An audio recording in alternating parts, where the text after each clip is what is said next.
बहुत समय पहले एक घने जंगल में एक बदमाश बंदर रहता था जिसका नाम मोंटू था।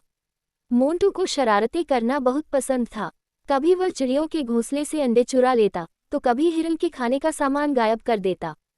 जंगल के सभी जानवर उससे परेशान थे। एक दिन मोंटू को जंगल के बीचों बीच एक चमचमाती हुई किताब मिली।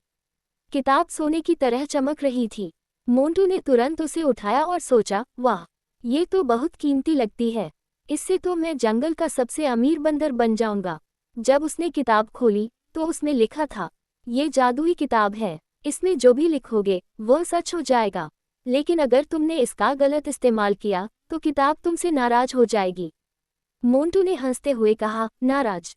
मैं तो सिर्फ मजे करूंगा। मोंटू ने किताब में लिखा, मैं सबसे बड़ा राजा बन जाऊं। अगले ही पल मोंटू के सिर पर एक सुनहरा ताज आ गया और सभी जानवरों को उसकी सेवा करनी पड़ी। उसने लिखा, सभी के पास मुझे केले देने के अलावा और कोई काम नहीं होना चाहिए।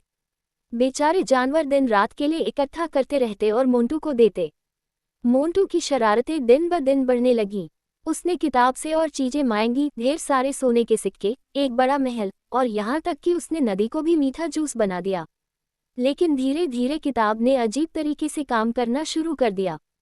जब मोंटू ने लिखा, मुझे सबसे ताकतवर बनाओ, तो उसका वजन इतना बढ़ गया कि वह पेड़ों पर चढ़ नहीं सका। जब उसने लिखा, मुझे दुनिया का सबसे तेज बंदर बनाओ, तो वह इतना तेज दौड़ा कि वह थककर गिर गया और उठ नहीं पाया। अब मोंटू को समझ आया कि किताब गलतियों को माफ़ नहीं करती।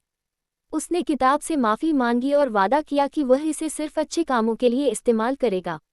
उसने किताब में लिखा, जंगल के सभी जानवर खुशहाल और सुरक्षित रहें। अगले ही पल जंगल में खुशहाली लौट आई। मोंटू ने अपने सारे सोने और महल को मिटा दिया और बाकी जानवरों से माफ़ी मांगी। अब मोंटू अपनी शरारतों के लिए नहीं बल्कि अपने अच्छे कामों के लिए मशहूर हो गया। सोने की किताब उसके पास रही, लेकिन उसने कभी उसका दुरुपयोग नहीं किया। इस कहानी से ये सीख मिलती है, शक्ति और संसाधनों का सही उपयोग करना ही सच्ची बुद्धिमानी है।